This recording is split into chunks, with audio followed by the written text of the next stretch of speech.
Hey everyone, thanks so much for checking out this little video here. Um, I really hope that this is going to be something that will take you to the next level in business, that will help you out extensively in getting new clients and obviously building a really good referral system. So anyways, let's get right into it. We're going to have a couple of different sections here, and section number one is fear. So the reason I want to talk about fear first and foremost is because a lot of people have an idea of how to set up a referral system with a veterinarian. Some people don't. But I think the main thing that keeps people from setting up that relationship is fear.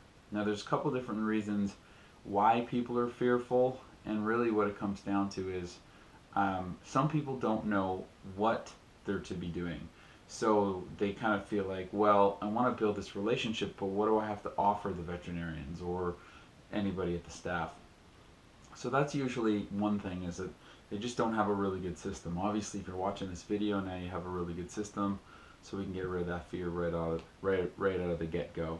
I think a lot of people also have a fear that a veterinarian or somebody like that is going to ask if they have any type of accreditation or anything like that, because most veterinarians know that there's no industry standard for dog trainers. So some people can be a little bit fearful about that. What if somebody asks me if I have certain accreditations or diplomas, or what school did I go to, or something like that? Obviously, that's a fear that you're going to have to get over, and that's a fear that's just going to deter you. So it's not in any way a healthy fear. So you're going to have to get over that right out of the gate. In my experience, I don't think I've ever had a veterinarian or anybody in a vet office actually ask me that question. It's never been an issue, and the reason it's never been an issue is because I understand how to build a relationship before anything like that happens anyway. So we'll get into that more as we kind of go along. Sometimes people are fearful that somebody's going to ask them about their methods, right? So especially if you're a balance trainer, or maybe use prong collars or e-collars or something like that, you might be fearful that somebody might ask you about the techniques that you use, or you might even be fearful that somebody might ask you your success rate on, you know, tough to deal with dogs or something like that. Some people are fearful that a veterinarian might ask them what they think about medications. I had that asked to me one time, and you know, it was a little bit awkward because I don't really suggest most dogs need medications that are on medications. But again, we got to get over these fears in order to get the payout. Um, so there's also a fear that somebody might say no to you. Obviously, that's a very real fear, that somebody might say, "Hey, well, we're covered. We don't really need anything." And of course, that's it's a bit of rejection. You're going to have to get over that. It's not the end of the world. Um, and then there's also the fear of actually getting in there and doing the educating, because this whole video is about getting into a clinic and educating those people, whether they be vet techs or veterinarians or front desk staff, um, or you know, any position there, or even owners of the vet clinics. Okay, so those are the basics when it comes down to some of the fears. And you know, I think that really what it comes down to is your fears. Are you willing to let your fears take a hold of you in such a profound way that they keep you from getting something that's potentially really, really massive? So what I mean when I say this is, well, in the first year that I started doing vet, started visiting vet clinics, there was one clinic in particular, but I had a bunch that were on board, but there was one clinic in particular that easily sent me $50,000 to $60,000. Now, I haven't looked up the exact number, but I have a pretty good idea of how much business they were sending me. It was a lot of money, and they still to this day continue to refer business to me, and a very large amount of it. Now, if I were to ask you, or if I were to tell you, look forward a year from now and say, hey, if you could add $50,000 or $60,000 to your income, and that's just from one clinic, that's not from all the clinics, but if you were to be able to add that to your bottom line at the end of the day, would you be able to get over the fear of walking into a clinic and building a relationship and so on and so forth? Now, I think most people would say yes.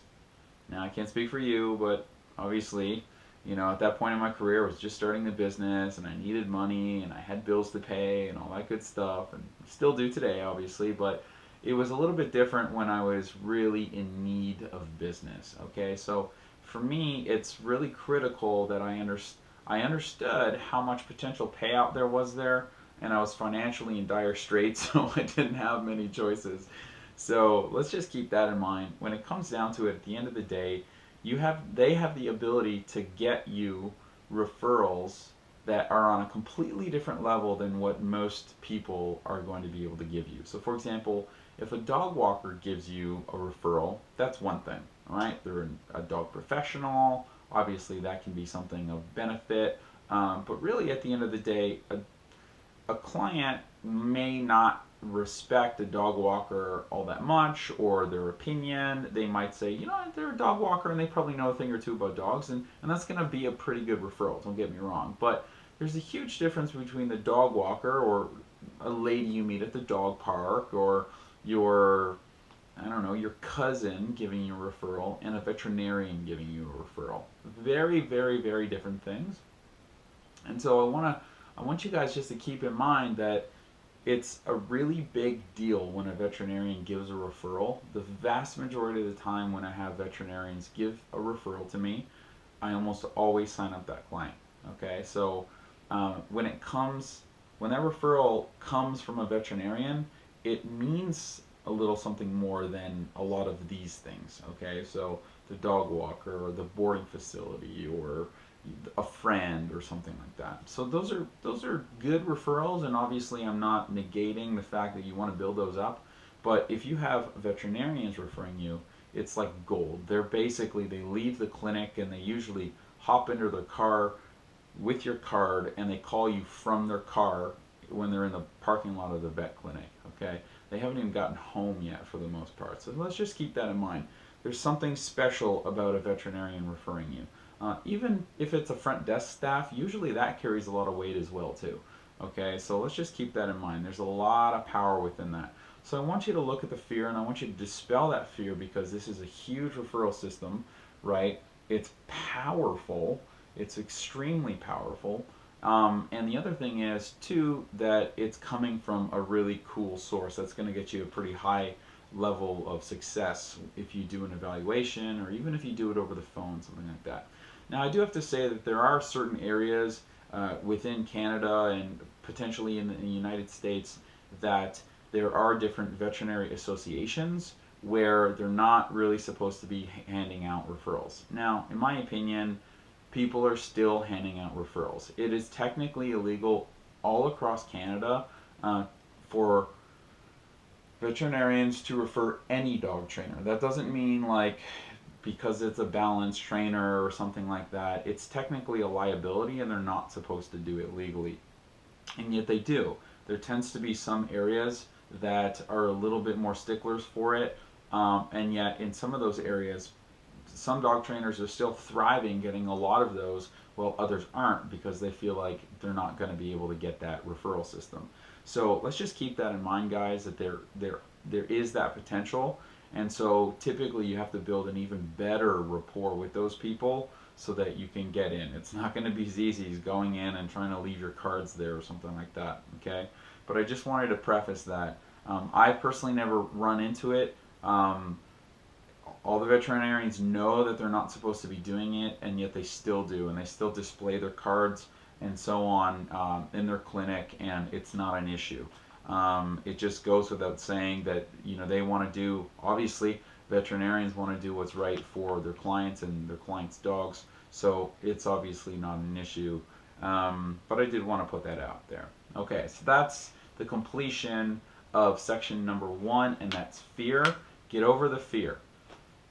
If you can get over the fear, you can really cash in, you can build some really good relationships, you can get some really cool clients and some really committed clients, because again, that vet referral is going to be top notch. So if you can get over those little fears, you're going to be able to get a pretty big payout out of it. So what I'd like for you to do is maybe stop, put the video on pause, write down some of your fears. Like, be realistic with yourself. What am I fearful of right now? Am I fearful that somebody's going to say something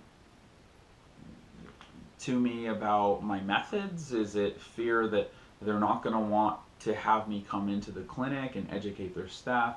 What's that fear? And I'd also like for you to write down, is it going to be worth the potential of not cashing in and taking your business to the next level? Because really, it's not.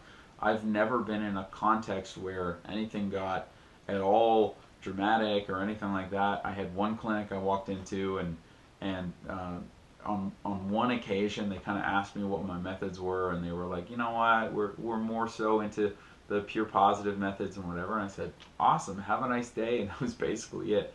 I didn't want to dive in too much with that, because obviously they were kind of their own thought pattern on that one, and that's great and that's dandy. And yet a lot of clinics, they start out that way, and because you build a relationship with them, if they're not combative right out of the gate, you can usually get those ones on board. So don't worry about that. It's not a big deal. All that I did was walk out and went to the next one. So it's not the end of the world. So I just want to say, if you face your fear, you can get a lot out of it. So I like to always put things in human perspective, and a lot of my friends are married, and especially with the men, I typically ask my friends who are guys who are married. I say, okay, so were you stressed out when you were about to ask your wife to get married? And it might be a female friend for that matter. It's not just guys who ask people their spouse to get married, but usually it's the guy, and they say, yeah, absolutely. I was scared that she was going to say no, and I say, but you still did it, right? Well, yeah, but why did you do it? Well, because the potential payout was so immense that you're thinking, okay, well, I got to face my fear, and if she says yes, then everything's going to be fine and dandy. She might say no, but I'm not going to die. It's not going to be the end of the world, and maybe we just need a little bit more time. But if that payout is so big, we'll get over fear naturally in our lives. So that's the way that I want you to look at the whole vet referral system, because there's some fear there. I get that. I had a lot of fear. I've actually learned to like doing this kind of stuff now, and especially educating veterinarians and staff. But in the beginning, I was scared. I was scared that people were going to say something about my methods, or say that they, that I didn't know what I was talking about, all kinds of different things, or ask me how many years I had been a dog trainer. At that point, not a whole lot of years. So just keep that in mind. If the payout's really big, you can get over the fear really, really easily, okay? So that is section number 1, fear. Let's move on to number 2. All right, guys, section number 2. So there's going to be competition. Now, you have competition. Whether you like it or not, you have competition within veterinary clinics, okay? Now, I'm going to talk to you a little bit about lunch and learn. And basically, a lunch and learn is typically a lot of vet clinics, the vast majority of vet clinics out there, they will utilize what's called lunch and learns to basically educate their staff, okay? So a lot of times what they'll do is they'll have companies like Pfizer, who make obviously vaccinations and different things like that, medicines, and or companies like Bayer, Hills brand that makes food, maybe Candidate, or like pet foods, or certain companies like that. And what they'll do is that's typically what their lunch and learns are going to look like, okay? So it's usually people coming that have a lot of money, that are trying to educate them on why they should be selling specific brands, okay, or specific vaccinations, or maybe we came out with a new product or something like that. So the thing is, at the end of the day, when you're doing a lunch and learn, and that's essentially what you're trying to get into for the vet clinic, you're also in competition with a lot of those other brands. Now, you're also in competition with other dog trainers, but usually there's not a whole lot of competition from what I've seen. Typically, the only competition you have when it comes to dog trainers is most dog trainers walk into a clinic, they usually say, hey, I'm a dog trainer, can I leave some cards here? And they leave them there. Now, some of them leave them in appointed spots, some of them bring their own little card holders, and so on and so forth. that is basically a very small level of competition. If you've done that in the past, that's not necessarily a bad way to go about it, but you're only going to get very limited success when it comes down to it, okay? Because you can't really differentiate yourself a whole lot from the other clinics, or sorry, from the other dog trainers if it's just, well, here's all the dog trainers. Well, I don't know about that guy there. He just came in and drops them off. But this person brings us in snacks once a month or something like that. So there's not a whole lot of ways that you can differentiate yourself if you're just going in there and dropping off cards. So I really do not suggest that. I'm going to give you a process, a really well-defined protocol as we continue to move through this in just a few minutes. But I want you guys to understand that there is competition for what you're doing. Either as a dog trainer, other trainers are trying to get in there so that they can become the people that are getting referrals. And then you've also got big companies with big budgets that are trying to book those lunch and learns. Okay, so a lunch and learn is typically between an hour and an hour and a half for most clinics. And it's basically just an area where people are going to be able to learn about either a new product or a vaccination, whatever, and they're also going to eat at the same time. They typically do it at lunchtime. Okay, so that's essentially what a lunch and learn is. I'm going to get into it a little bit more later on, but you got to keep in mind that what it comes down to is that you have to stand out from your competition. So we're going to give you a whole process for that, and you also got to realize that when you go for that lunch and learn, you have to have something to provide for them, something of value, because the companies essentially that you're up against, they're putting thousands of dollars into those clinics and into those staff so that they can push their products. Okay, so it's not all that easy to be able to get in for the lunch and learn. Some clinics are a little bit easier than others, but you got to remember that a lot of these brands are paying these clinics a lot of money to be able to come in and educate their staff. A lot of them will take their staff on trips to Cuba and all these different places. Some of them will take the staff out for shopping sprees.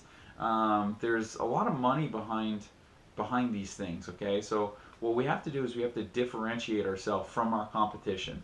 And I'm going to get into that a little bit later on, but you got to remember that you got to be unique and you have to be able to provide something. One thing that I've seen over and over and over in the past is typically people who are doing lunch and learns, they're feeling like, okay, well, I need to sell you guys on something. So I try not to sell. I try to educate more than anything else. Okay, so that'd be one thing. And over and over, I've heard from different veterinarians and different vet techs and so on, I've heard that there's an issue where they feel like, okay, every Thursday we do a lunch and learn, and it's kind of like we sit down and we eat together, and most of the time it's really boring. You know, a lot of these people don't want to learn about the newest vaccinations or you know, little changes in the industry and different things like that. It can get a little bit boring for some people. Okay, so what I like to do is I like to jazz it up. I like to make it really interactive. Like to make it a whole lot of fun. Okay, because ultimately that's what a lot of them are looking for. They want to be engaged. They want to have fun. They want to learn stuff, and they want to learn practical stuff. Okay, so if you're shooting for that lunch and learn, you got to be able to give them something tangible that they're going to be able to use. Okay, so we're going to talk about that as we move forward. But remember, either you're dealing with big budgets and you have to give them something that they're really going to want, right? Some really good education or something that's going to help their clients out or something like that. That's really the only way to be able to go about it, because unless you're throwing thousands of dollars at them, it's going to be pretty difficult. Okay, so what we're going to do is we're going to transition into our next phase or our next section, which is going to be the relationship. Okay, so hold tight. Let's get into relationships. All right, section 3, relationships. So let's get right into it. Relationships, they're interesting. Okay, so a relationship obviously has to be fostered over time. It's not something that comes in a day. We're going to talk a lot more moving forward as we're talking about the lunch and learn and how to book that lunch and learn, about building relationships. But really what it comes down to is a relationship is something where if you don't give to them first, they're not going to give to you. Okay, so you want to give them a lot of value and a lot of content before you start to ask for anything, whether that's you give them some cards or anything like that. Most veterinarians are used to people just coming in trying to sell them stuff, whether it's a dog food company or a company that produces vaccinations, or a dog trainer says, "Hey, I'm a dog trainer and you need to send me some business," right? We're not providing a lot of value when it comes down to it. It's a sales process. So I like to take the opposite approach. I like to come in and say, "Well, how can I give you value? How can I help you? How can I help your clients?" Okay? And so I've got a really good way of being able to do that, which we'll learn in the next section here. But we just got to remember that you have to start that ball rolling. That's really important, because they're not going to step out typically and contact you unless they've heard a lot of really good things about you. That's typically not how things work. So let's just keep that in mind. It's going to take a little bit of time to be able to build up that relationship, and usually you're the one who's got to be able to step out in the beginning. Now, the really cool thing is a lot of veterinarians don't really understand how much they need you, okay? And I firmly believe that I need veterinarians for a lot of different stuff, and veterinarians really need me. Now, a lot of veterinarians have never had relationships with dog trainers, and so they typically don't really think that they need dog trainers. But when you build that relationship and they start to see the difference in the dogs and their clients, ultimately what starts to happen is they start to look at things a little bit differently. Like, I need Ted. I might have a training question, or I might have a dog that we put in a kennel and he just woke up after being neutered and now he's being super aggressive and we don't know how to get him out of there safely. Okay? So the other area where that veterinarians are going to need us is ultimately we have a lot to provide as far as preventing issues before they become an issue, right?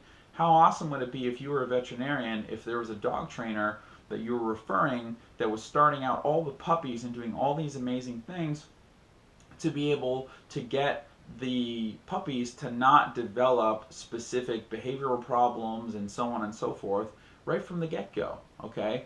Or how much would you love dog trainers that are getting all their clients to make sure that they're coming in 5 times before they have to do their vaccinations, which would be on number 6, right?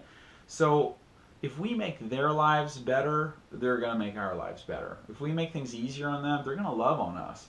I've definitely had to do a lot of the relationship building in the past, but now I get veterinarians calling me and emailing me all the time. They're like, "Hey, we keep seeing these dogs that come in and then they go and they're crazy and they're trying to bite us, and then they go to your training and then they show up the next time they need vaccinations or whatever that may look like, or we see them in the clinic coming in doing some training and whatever, and we're seeing these huge differences in dogs. You're making life so much easier for us. We want to refer to you." So a lot of times you can actually get them to extend that over time, but usually it doesn't start that way. So we have to develop that over time, okay? So let's just keep in mind that ultimately we need them because we might need to be able to ask some questions. Like, I at times will wean off dogs off of medications, and typically I'm going to have a pretty good idea of how to go about that, because I've had a lot of access to different veterinarians because of relationships that I've had, and or we can go back and forth between the owner and the veterinarian and so on and so forth. Of course, you don't want to just go cold turkey off of these vaccinations unless you really know what you're doing and you have somebody to kind of help you with that. But let's just keep in mind that moving forward, ultimately, we're going to need them. We're going to have some questions for them. You know, if one of my dogs gets an injury, I might have a question for one of them, and we can reciprocate that relationship, okay? So they need us, ultimately, to make their job easier, and we need them because, obviously, you know, they have a really awesome thing to be able to provide us as far as referrals. But not only that, but we also have they're helping us ultimately if our dogs are sick or if they need a surgery or something like that. Okay, so that relationship is something that's built and it's formed over time, and relationships, from what I've seen, need to be built on mutual respect. Okay, so you have to be really respectful, especially with a veterinarian. They're technically a doctor, they've been through a lot of schooling, and you want to approach things with a lot of respect. I know that's always helped me in the past, and at the end of the day, remember that you need them, they need you, and just if you're the first one to approach them, typically they're not going to approach you. So that's all that I want to talk about as far as relationships. We're going to talk about a little bit more when we talk about getting the lunch and learn, which is going to be in the next section. And so that's my cue to move on to section 4. Okay, guys, so this is section 4. What can you offer them? Okay, so let's get right into it. There's a few things that you can offer them, but obviously, number one is that lunch and learn. If you're able to come and educate the staff, that's going to be something that's going to be really awesome for them to take things to the next level. There's lots of different ways that you can go about offering that specifically. Now, before that, you might offer something like, if you have a tough dog that you're having a hard time with, I can come in and show you how to do that situation safely. That could potentially be one thing that you could do. Not only that, you could do something like a free puppy seminar for people's clients, right? You could cover things like maybe crate training, or how to get your puppy working for its food, simple little things like that. There's lots of different ways that you could go about it. You might be able to do something like touch conditioning, where you just get the dog acclimated to touch when it's still a puppy. There's all kinds of different ways that you could go about it. Maybe preventing behavioral problems in your puppy. There's a lot of different ways to go about it. Okay, so that might be one, something puppy related.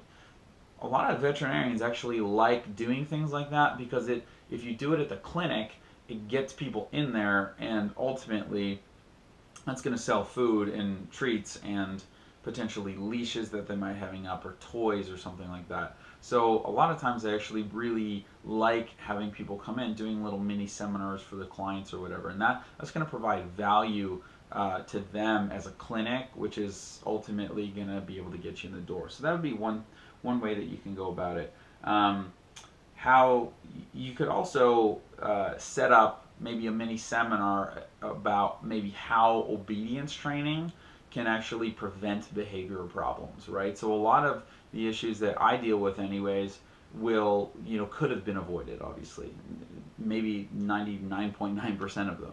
So if a veterinarian has you come in, and ultimately that's going to make their lives easier. The dogs are going to be less crazy when they come in to get weighed and all these different things. So that might be one thing. And a lot of people are interested in that kind of stuff. And if you can do something like that for free, you're going to get payout through referrals. And of course, if you do it at the clinic is going to be happy to be able to sell food and so on and so forth. Now, another thing you can do is how to get your dog acclimated to the vet clinic, right? You could do a little mini seminar for people specifically designed on getting people's dogs that are stressed out at the vet clinic to get over that stress, right? So that's simple enough. A lot of it just comes down to, building positive associations like counter conditioning.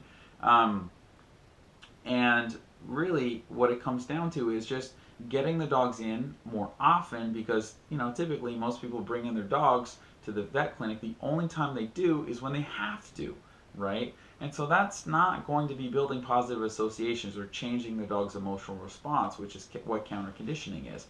It's going to be procuring that emotional response, a negative emotional response. So one of the ways I like to approach this is, if you were to set up a mini seminar for people's clients or their dogs, you could actually do this potentially without the dogs. You could just have a room full of people meeting in the back of the clinic, or even the front of the clinic before they close down or something like that. And you could just tell them, listen, we're not even bringing your dogs today, or you can make it a 2-part series where the second time they do maybe, and you give a month in between, and it would be as simple as, you come for the first time without your dogs, and we walk you through all of the different steps in being able to prevent these issues and what to do when those issues actually develop. And then maybe a month you give them stuff to work on, and a month later they come in and they actually bring their dogs and you work them through some of that stuff. Okay, so that's going to provide a ton of value because it gets people into their door, which is really cool. And not only that, it's going to help their clients so that they don't have to deal with so much drama as you're moving forward. So that's just a few ideas of things that you could go about doing. The one that I utilize an aggressive dog handling seminar or lunch and learn. And basically what I do is I set up a lunch and learn at, during their lunchtime. I bring pizza and pop. Sometimes I do like sandwiches or whatever. I kind of try to get a feel for what the clinic is looking for. Some people, they just love the pizza, and some people, they want things a little bit more healthy. And I make sure to always bring lots of bottles of water, but I also bring some pop, maybe some coffee, different things like that. And so I want them to have a really good lunch, but to be entertained and educated at the same time. Okay, so that's what I do personally, because typically I'm working with aggressive dogs. And the other thing to keep in mind is that that's oftentimes something that a lot of clinics need, because a lot of them don't really get a really good education on how to keep themselves safe. Keep themselves safe. Okay, so let's just keep that in mind moving forward. That a lot of clinics, they don't really have a lot of skills there. They've kind of had to learn it on the job. Okay, so because that's something that I specialize in, it comes really easy and natural to me, where it's actually something that pretty much anybody can do. And I'll give you some ideas in the next section, or the section after, sorry, section 6, on how to actually go about doing that lunch and learn. Okay, so we're going to filter into that real soon, but that's typically what I do. A lunch and learn specifically designed uh, for keeping safe around reactive aggressive dogs, is the ones obviously that are coming into the clinic.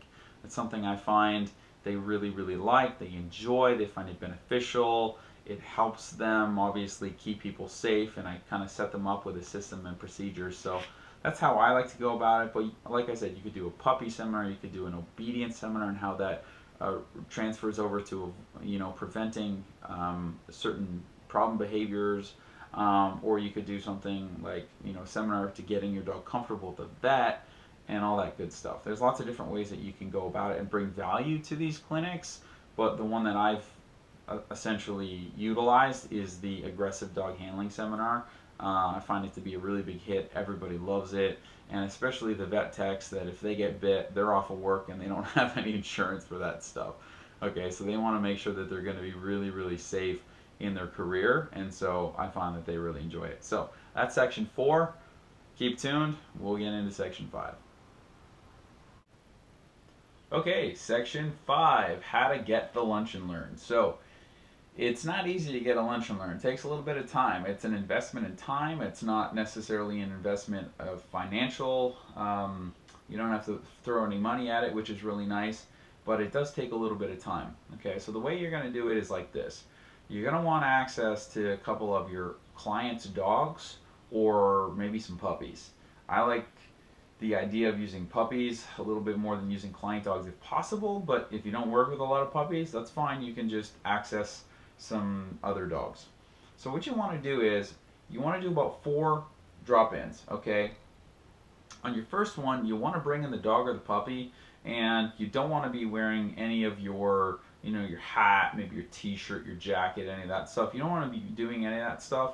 You don't even want to park your car anywhere near the windows. You're literally just coming in, just wearing your normal street clothes, bringing the puppy in, and just doing some, doing some basic training. Now, I use a lot of food training, especially with puppies, and so, I'm bringing the puppy in, and I'm just having fun. I'm having the puppy go up and do place on the scale, the weighing scale, and all that good stuff. And that's typically number 1. Usually there's no conversation. I just come in and whatever, and I just leave. Okay? So that's usually number 1. Now number 2, it's a little bit different. I come in with a puppy, maybe another puppy, maybe not the same one, and I come in and I usually have, like, let's say, you'd have your business shirt on, okay? So maybe you have a t-shirt or a hoodie or something like that, and you maybe start with something like that, okay? So you do the same thing. You might want to have a different client's dog there if possible, or maybe even have a friend's dog that you could bring in or something. And usually this is where the people at the front desk are starting to get a little bit interested. Why is this guy bringing in dogs? He's not a client of ours. He's just bringing in dogs, working with them, and then leaving. Well, he must be a dog trainer, because I saw his shirt said whatever your business name is, okay? So usually I don't try to spark up any kind of a conversation at this point. Now, typically on the 3rd time, you'd go in with the puppy, the t-shirt, and the hat, okay?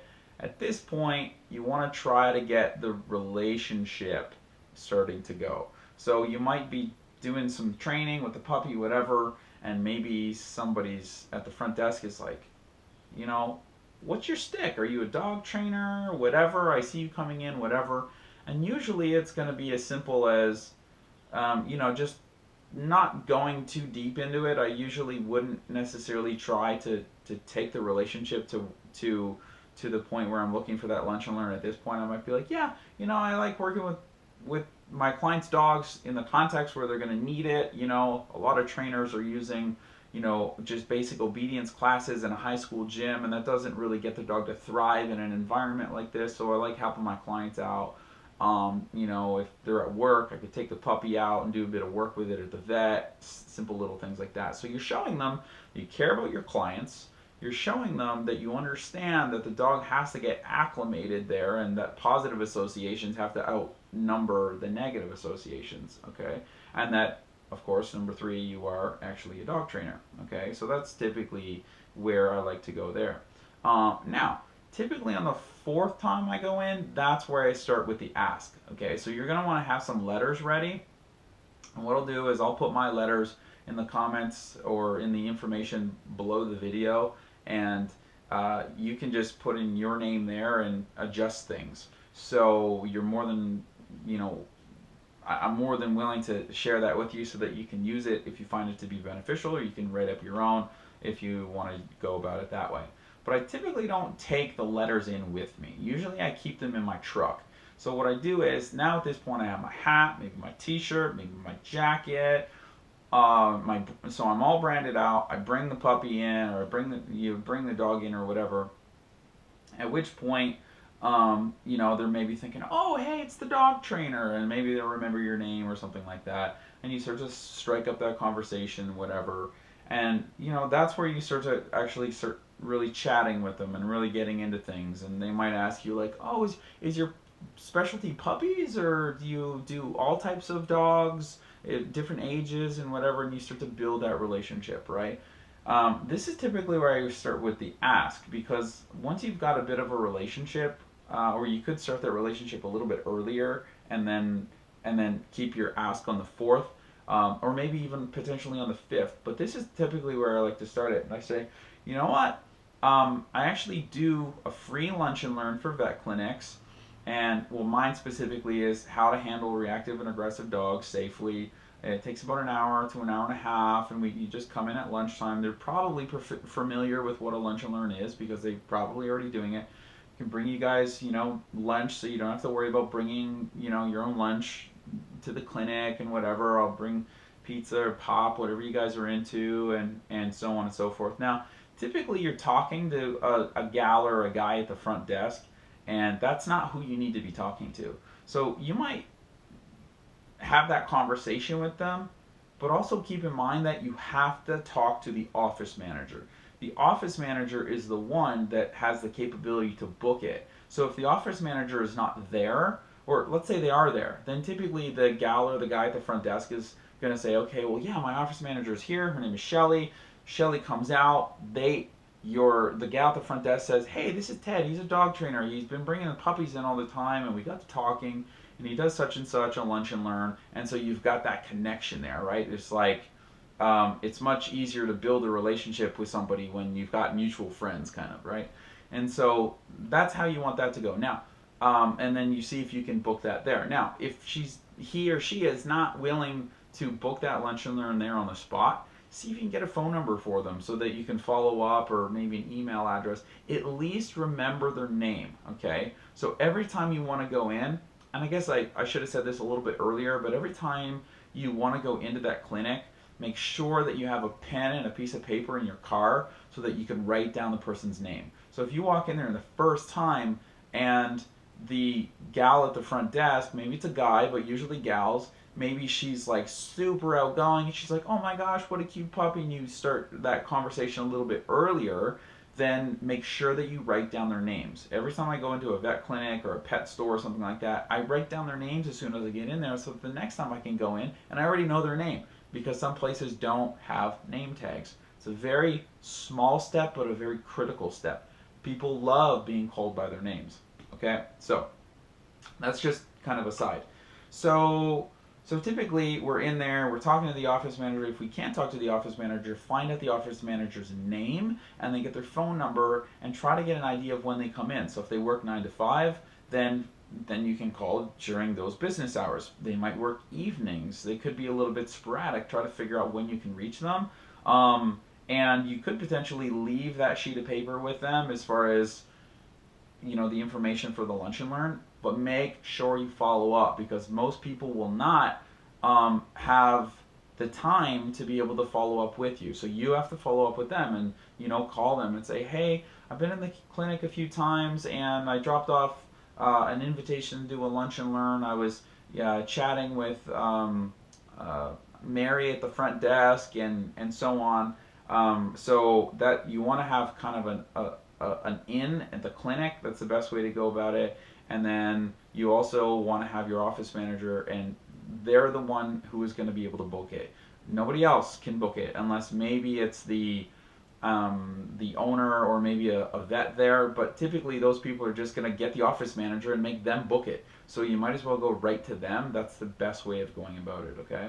So that's typically how I go about getting the lunch and learn. And then typically either I'll book it and try to book it right there on the spot. A lot of times they're like, you know what, let's just book this now because I'm super busy, and if I don't do it now, it's just gonna whatever. And sometimes I have to follow up and I have to get in contact with them and so on. Now I've done it different ways. I don't really do the puppy stuff typically because my business, most veterinarians and most people at clinics already know about me, and so as soon as I come in, with or without clothing as far as logos and so on and so forth, a lot of times what happens is they already know about me, so it's not typically something that I do, or they're already referring to me whether I've been in there or whether I've not. So just take that information as far as you want to, especially if you're building your name, keep in mind that you want to build that rapport with them, and this is the best way of doing it. This is not necessarily the only way of doing it, but absolutely the best way of doing it. Because again, it gets people to know that you're a dog trainer, that you care about your clients, that you're preventing potential issues in the future, and that's really critical. Okay, so that's basically how you want to go about getting the lunch and learn. If you have clients that are vet techs and different things like that, of course, utilize those references and those relationships. That's definitely something that I've done in the past. But there's lots of different ways of doing it. That's the best way, in my opinion, to be able to book that lunch and learn. So we're going to move on to section 6, what to actually do in the lunch and learn when we come back. Okay, so this is section 6. So let's get into it. The lunch and learn, the full meal deal here. Okay, so this is what you're all stressed out about. It's not that big of a deal. Trust me, I've done enough of them to know that it's really not that big of a deal. You'll be fine. But I found that it actually becomes a lot of fun. So I like to make sure that my lunch and learn is a lot of fun. It's very interactive, and it's just a really big. It's entertaining. I want it to be entertaining and educating, or educational.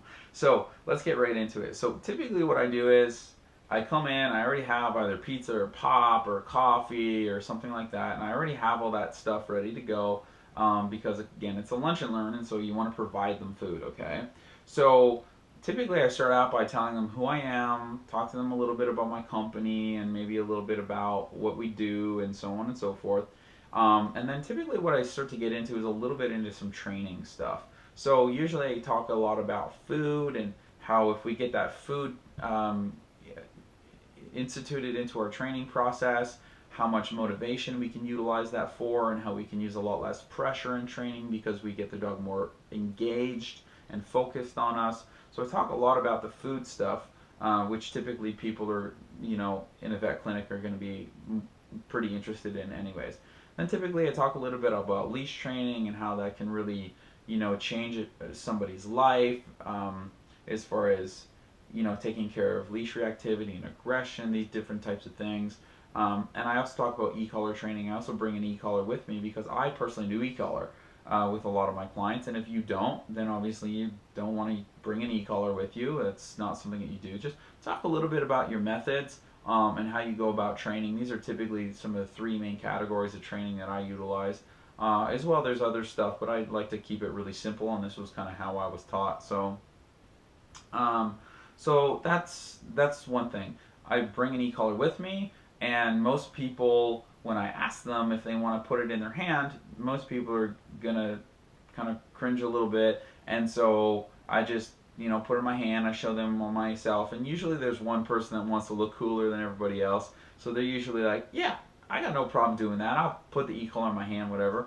So just keep that in mind. Usually one person's going to do it, and then once that person does it, then usually everybody wants to do it. So just you can go around the room and have everybody feel what the stimulation feels like, because if you're using an e-collar technologies, e-collar for example, or a dog toy or something like that, just keep in mind that you've got a lot of levels available, and so it doesn't have to be a painful thing, you know. So I like to get them to understand that it can be used as a positive prompt, so a way to communicate with the dog, essentially that you want their attention and you're about to give them a paycheck.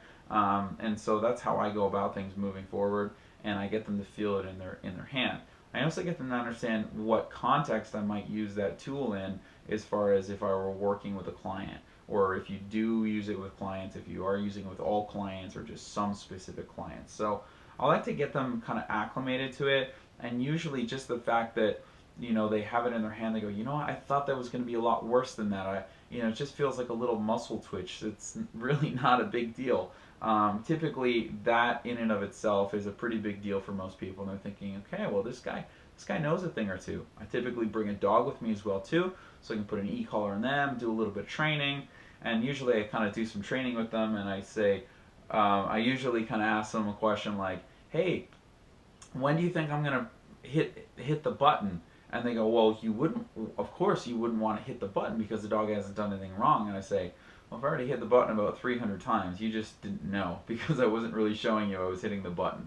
Okay, and that's really strategic because the dog is happy, he's excited, and he's engaged with me and whatever, and I'm stimulating the dog all the way through, and they had no idea, right? So that's really critical to get them to understand, okay, maybe I've been looking at this tool a whole lot different than I should be, okay?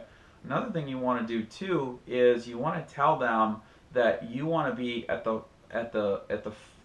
forefront of preventing things like collar irritation. If somebody leaves the e-collar on too long, it could cause some irritation, some redness, bacterial infection, something like that. So you want them to know that if your clients are going to be using it, you're really diligent about making sure that people are going to be rotating it so that it's not going to be causing any types of issues, okay? So let's just keep that in mind as well too.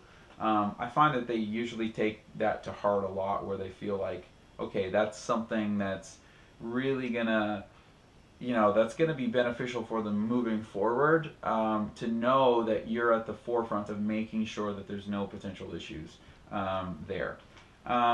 So that's typically what I talk about when I talk about some of the training. I talk about some of the strengths and the weaknesses to all those different types where food training really shines. There's some contexts where it's not super valuable, and same thing with e-collar and leash training and so on. So essentially I give them an idea of how I go about training, so that if they ultimately do want to refer to me, which they may or may not, but if they do want to refer to me, then at least they know kind of like what I'm all about and some of the tools that I use and stuff. Then I go into really quickly about some of the techniques, some of the programs that I have. So I work with a lot of aggressive dogs, so I tell them how I do that, and I also tell them how I start with private one-on-ones and then I filter them into group classes. Typically they're pretty excited about that because they're like, what, most people, they work with dogs and it's too overwhelming for them right in the beginning.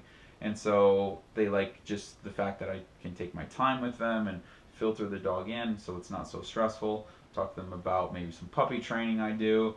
I have a board and train program. It's good that they know that. So if they have maybe a really intense dog, they might suggest a board and train with me. I talk to them about the fact that I do group training, group classes, and so on and so forth.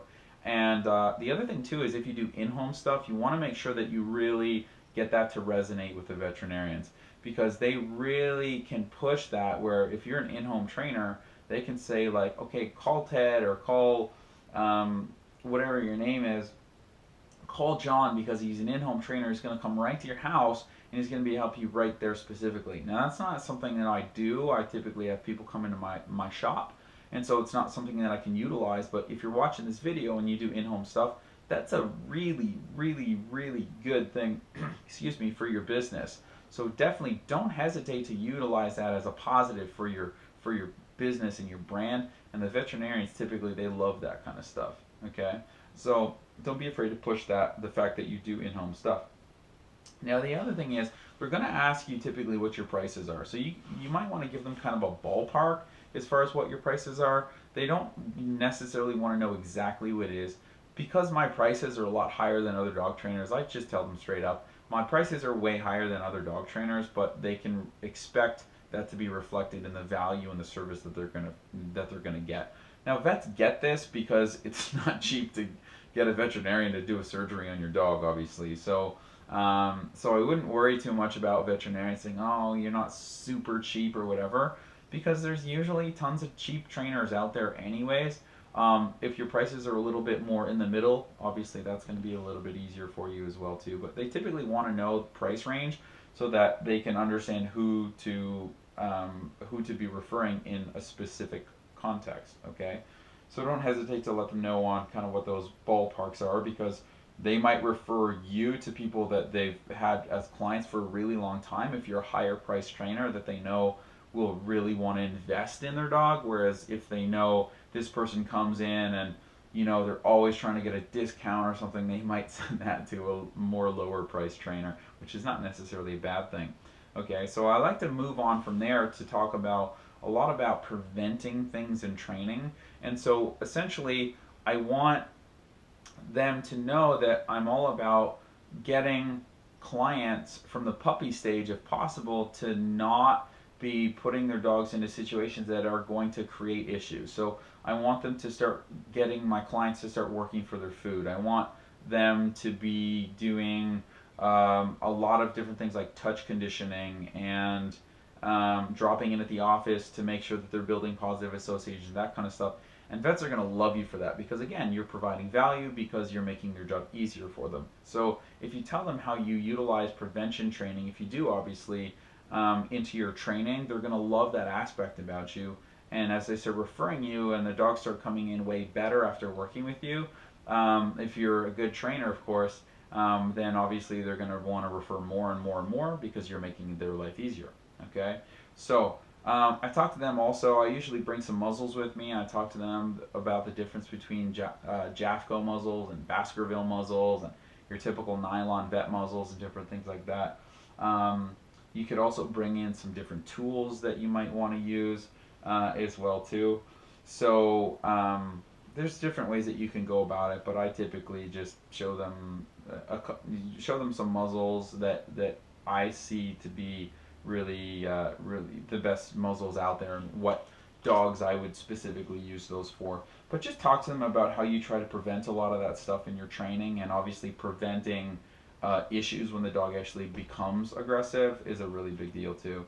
So another thing I talk to them a little bit about too is preventing things through in their clinic about setting up a system and procedures. So that might look like you showing them how to do what I call a leash slide. For example, when you use the leash and you use kind of this little pivot point here, when a dog is coming towards you trying to bite you, if you do this and you hold them out, okay, that's what I call a leash slide, and it can keep you safe. It's definitely kept me from getting bitten in the past. Some people don't know that you can do that, and it's a really effective, safe way of being able to keep a dog out at a distance, okay? So teaching them simple little things like that, or how to be less confrontational when getting a dog out of a kennel and so on, is just like really basic things that can totally keep a dog from getting, keep a person from getting bitten.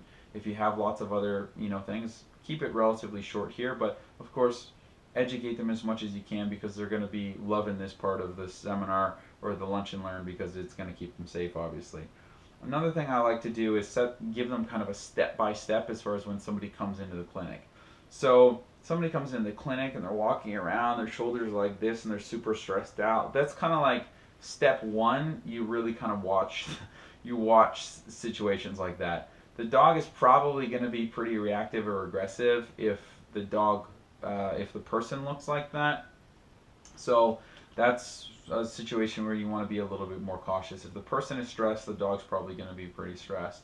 Um, if there's any question, make sure that you get a muzzle on the dog, and have the owner typically put the muzzle on. That's a really big thing. Another thing that you could educate them on is say, you know what, if you have somebody coming in the clinic, you might want to ask every person, has your dog ever bitten a person for any reason? It's important to say for any reason, and also look at them in the eyes. So if you tell the front desk staff, okay, well, ask your client before you take the leash, has your dog ever bitten anybody for any reason? And look at them in the eyes. And, sometimes people will lie to that question, so it can keep people a lot safer. Whereas if you don't look at them in the eyes, a lot of times they'll kind of, they might avoid things, or they might lie about things. There can be a lot of different reasons. Or if you don't ask them for any reason, a lot of times what people will say is, well, they're thinking in their head, well, he did bite 3 people, but it was because people tried to take a bone from them, and they make an excuse for that. So let's just keep that in mind. A lot of times, just that simple question can keep somebody safe. Don't speak to the dog. Try to get people not to make a big deal out of it. That usually is going to make things a little bit worse, and sometimes people just jazz things up a little bit more than needed. Try to give the dog not a whole lot of vocal communication. That tends to help. Never let the dog behind you. That's where a lot of people get bit in a vet clinic, because usually things are a little bit close quarters in those clinics. And so usually if people let the dog behind them, the fear biters will get them from behind. So that's another thing, just watching if the dog's behind you. If it has to happen, make sure that you're watching just in case. Another thing that's really key too is, will the dog take food? If the dog will not take food, if you offer the dog a treat, for example, and he's too stressed out, he's got a decent likelihood that he's potentially going to bite you. So let's just keep that in mind as well too. This is another thing to put in the systems and procedures. And in the systems and procedures, you might actually want to type it out and give it to everybody there. And you could say, well, you guys can tweak this and add to this and whatever. Because just these simple little ideas, they really don't take any more time. Keep in mind that vet clinics are really cautious about time. They want to get as many patients as they can. But these things don't even take any more time, and they can help people be really safe. I think the last thing that typically I go through as far as the system procedures is making sure that if the dog doesn't have a collar on that's super tight, you got to be really cautious about that. Now, a lot of vet clinics, what they'll do is they'll put a slip lead on the dog so the dog can't get out of it. It's impossible. But some clinics, they'll just take the dog, and the dog could back out of the collar, and the dog could be running around. He could potentially be aggressive. And so I typically tell them, either make it systematic that every dog you put a slip lead on them, or make sure that that it's tightly fitted, and you have the client make sure it's really tightly fitted, and you can kind of check it from a distance before you actually take the dog out or whatever. But dogs can slip out of collars, and especially if they're stressed out. So I typically tell people, just use slip leads on all the dogs there. It's going to save people from potentially getting bitten, or the dog getting out of a collar or something like that. So typically what I do at that point is I demo my dog a little bit, let them see a little bit about some of my training techniques, and that my training can produce a really happy, excited dog and whatever.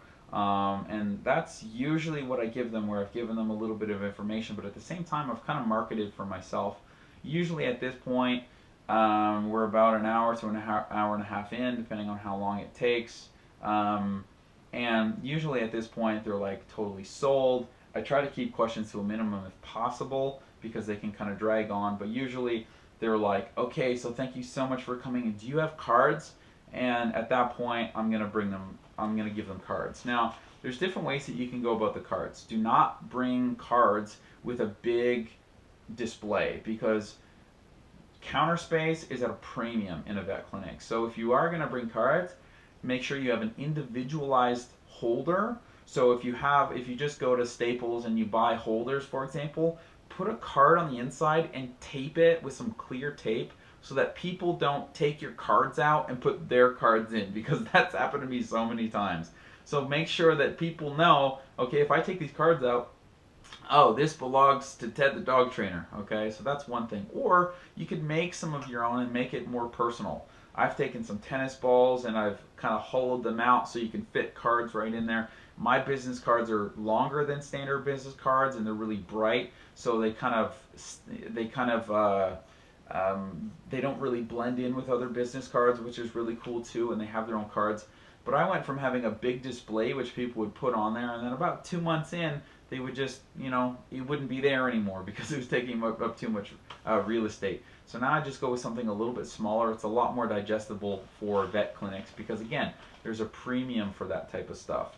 So another thing that I'll do too is I'll take little stacks of cards. Maybe, I don't know, if your cards are that long, maybe a stack of maybe 30 cards. I'll put elastic bands and I'll do about 5, maybe 10 of those stacks. And the reason that I put them in little stacks with elastic bands is I want those to be going to the veterinarian. So I tell people, okay, like, here's the tennis ball and here's your cards that you can put in there, and I'll give them an extra box or two of cards that they can put underneath, so that when the cards and the holders are need to be replenished, then they have a box there. But I want the stacks of cards to go to the veterinarians, because if I do that, then they're going to have that stack of cards. They throw it in their desk so that if they feel like I'm going to be a good fit for their client, then they can just bust it out and they're good to go. Okay, so that's basically it. I leave there, I thank them, we have a good time, and usually I